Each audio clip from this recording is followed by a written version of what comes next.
He doesn't know exactly when he started losing himself. It wasn't some big explosion, not a screaming match or a dramatic exit. It was quieter, slower, like a slow drip of water through stone, relentless, invisible, but deeply effective. One day, he just realized he wasn't himself anymore. He spoke more carefully. He waited for her reactions before sharing how he felt. And the strangest part, she never even had to raise her voice. No shouting, no harsh words, just a sigh. Just a slight tilt of her head in disappointment, and that was enough for him to retreat a little further. This isn't a story about loud fights. This is a story about how some women can slowly break down an avoidant man's sense of self without saying a word. And the scariest part? He doesn't even realize it's happening. He thinks he's doing love the right way. He thinks silence is peace.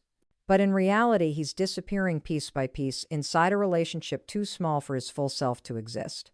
Today's video, How Some Women Slowly Break the Avoidant Man Without Saying a Word, is going to reveal the emotional truth that many men have felt but never dared to name. Watch until the end, because this might be the first time someone has described exactly what you've lived through without judgment and without pretending it's all your fault. Don't forget to subscribe to the channel for more content on emotional healing, reclaiming self-worth, and building boundaries from a secure place. An avoidant man is often misunderstood as someone who's afraid of love or incapable of deep connection. But the truth runs deeper. He doesn't fear love. He fears being controlled by it. To a man with an avoidant attachment style, love isn't the problem. What triggers his internal alarm is when love becomes a tool to monitor or manage him. When every action, schedule, or word is under constant emotional inspection, he no longer feels loved, he feels watched. At first, he tries to adapt. He doesn't want conflict. He tries to get it right. He responds faster. He shares more. He sends his location, updates his plans, says yes to the check-ins labeled as care. He thinks, if I just do everything right, she'll feel secure, and maybe then I'll feel free. But the more he tries to get it right, the more he loses himself. She says, I just worry about you. But what he feels is being monitored. Every innocent action, if not explained properly, becomes evidence of emotional distance. She says she wants connection, but her questions feel like interrogations. How was your day? Sounds warm, but later morphs into accusations. Why didn't you mention that earlier? So he stops sharing, not because he doesn't care, but because sharing no longer feels safe. Every detail he offers becomes ammunition for future arguments. Every vulnerability becomes a reason to be seen as unstable. So he chooses silence not to punish her, but to protect himself. And here's the tragedy. He doesn't walk away from the relationship first. He walks away from himself. He smiles through dismissals. He swallows frustration. He becomes the ideal man, stable, quiet, compliant. But beneath the surface, he's slowly disappearing. His world becomes smaller. His opinions go silent. His desires are postponed. And what's left isn't love, it's a performance. He doesn't want to hurt her. He wants peace. But in choosing peace without boundaries, he ends up sacrificing the most valuable thing, his own aliveness. And the deeper irony? The more he gives in, the more he's seen as emotionally unavailable. The more he silences himself to keep the peace, the more she pushes for connection, which to him feels like pressure. It's a loop. He avoids conflict. She senses distance. She demands more. He pulls away further. She chases harder.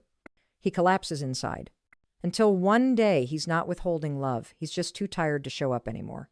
And when an avoidant man feels like even his inner world is no longer his, not his to protect, not his to own, he doesn't leave loudly. He vanishes quietly, even if he's still right there beside her. Second, the avoidant man is not someone incapable of love. He simply doesn't know how to receive love when he feels he's not allowed to be himself. Love for the avoidant is a gray area full of tension. He doesn't withdraw because he has no feelings. He withdraws because his feelings are overwhelming and he doesn't know how to express them without being hurt, misunderstood, or controlled. In a relationship where every intimacy comes with expectations, confrontation, and pressure to change in order to fit, the avoidant man chooses silence. He begins to shrink, not because the love is gone, but because every time he shares something honest, he sees her face change. Every time he admits he's tired, that he needs time, that he wants space, she interprets it as distance, neglect, or even betrayal. Every truth becomes a trap. On one side is his need, on the other side is her emotional reaction. Eventually, he chooses to say nothing. Then there's intimacy, the space where two people used to feel most connected. But now it feels like a test. Not because he doesn't desire her anymore, but because the pressure is overwhelming. Physical closeness stops feeling like a choice and starts feeling like an obligation. And when intimacy must come with a reason, it loses its naturalness, and with it, desire fades too. He also stops seeing his friends, not because she bans him, but because every outing leads to an interrogation. Who are you with? When will you be home? Why didn't you invite me? What do they give you that I can't? What used to recharge him now exhausts him. Eventually, he stays home, not by choice, but by avoidance.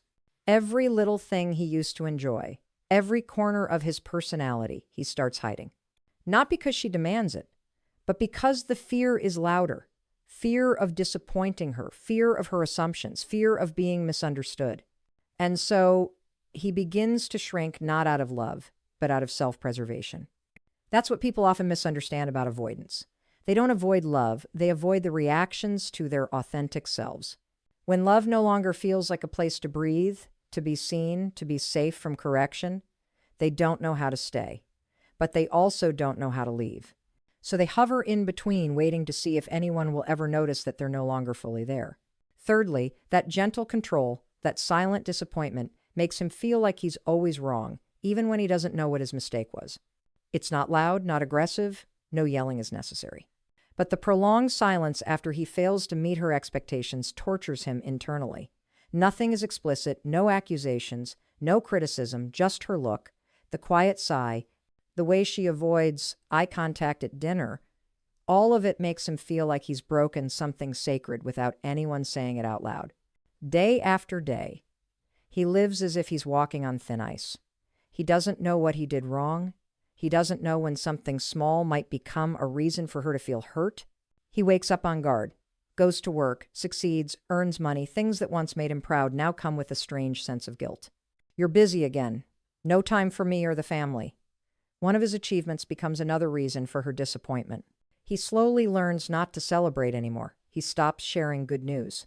Not because he isn't happy, but because each time he feels joy, he's afraid it might hurt the woman he loves, simply because that joy didn't include her. And gradually, even the joy disappears. Passion turns into obligation. What once set his soul on fire now becomes something he sneaks off to do when she's not paying attention. Even loving himself turns into something that might be misinterpreted. He stops arguing, stops reacting. Not because he has no opinion, but because he's tired. Tired of having to defend every thought, every preference, every personal choice. He no longer makes plans for the future, not due to a lack of ambition, but because he no longer sees a future that allows space for himself without first checking how she'll feel about it. He just hopes the day passes peacefully.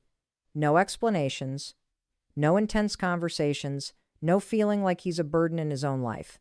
And the most painful part? She sees him as a stranger, as someone numb, someone who no longer cares. She says he's distant, closed off, emotionally detached. But if she could understand his inner world, she'd see nothing in him is cold. On the contrary, inside him is a battlefield, where his heart still wants to love, still wants connection, but has no choice but to build walls to protect the last soft parts of himself. He retreats not to leave, but because being himself now means everything is up for interpretation, up for judgment. He wants to be real, but it feels impossible when every authentic moment gets reflected back with the message, "You're not good enough." And this is what leaves avoidant men living in a silent war. They never say this out loud. They don't blame, they don't condemn, they just go quiet. Because to them, words won't save anything. Only withdrawal preserves the parts of them still intact. The irony is that this withdrawal hurts her more. She feels abandoned, feels disconnected. And she reacts with more expectations, more hurt.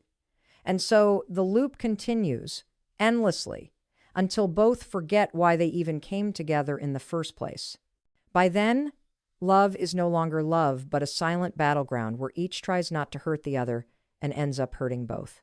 The avoidant man, if you look deep enough, is not indifferent. He is silently screaming, "Please let me be myself and still be loved."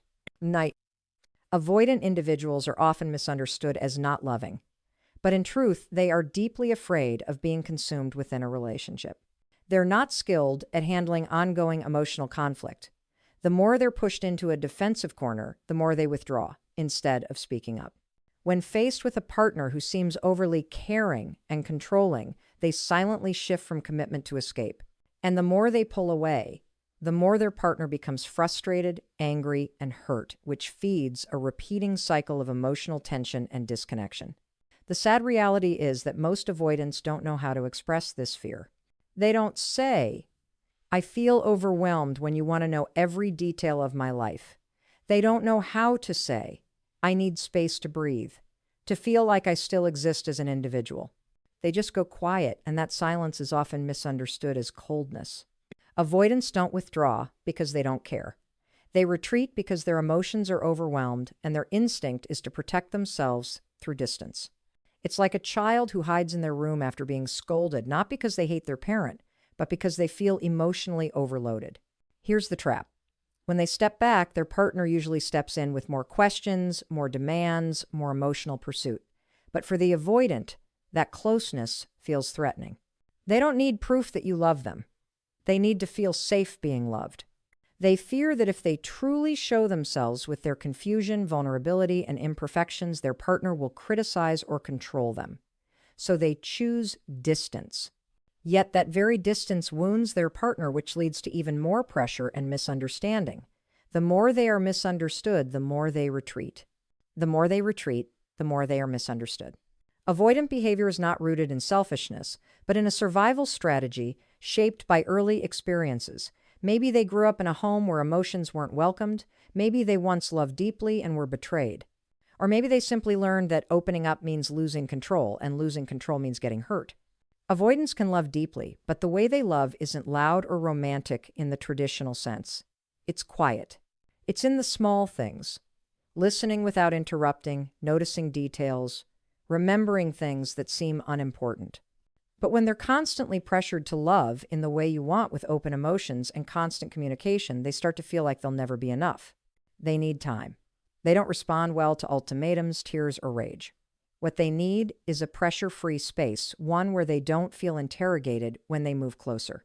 Only then can they begin to open up, one layer at a time. Healing for the avoidant doesn't mean fixing them. It means helping them feel safe enough to be themselves and still be loved. To feel they don't need to be strong, logical, or perfect all the time. That they can be a man with emotional scars and still be worthy of love. The most important thing you can do is not just love them more, but love them better. Understand that silence isn't always rejection. Distance isn't always detachment. Withdrawal isn't always abandonment. An avoidant man may never say, "I need you" out loud.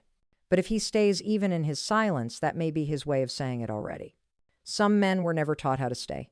Not because they lack feelings, but because somewhere along the way they learned that every time they showed their true emotions, they were hurt, judged, or controlled, so they withdrew.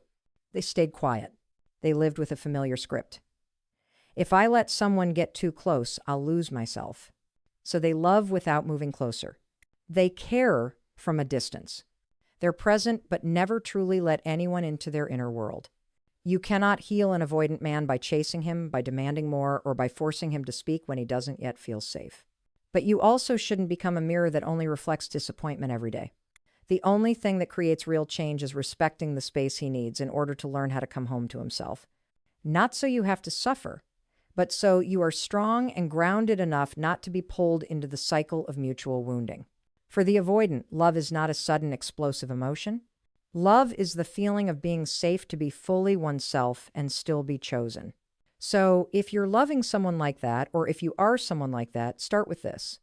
Don't try to change the avoidant nature. Learn how to read the language beneath the silence. Don't demand love in the form you prefer. Ask instead, do you feel like you can be yourself when you're with me? If the answer is yes, that is love. And that's where real change begins.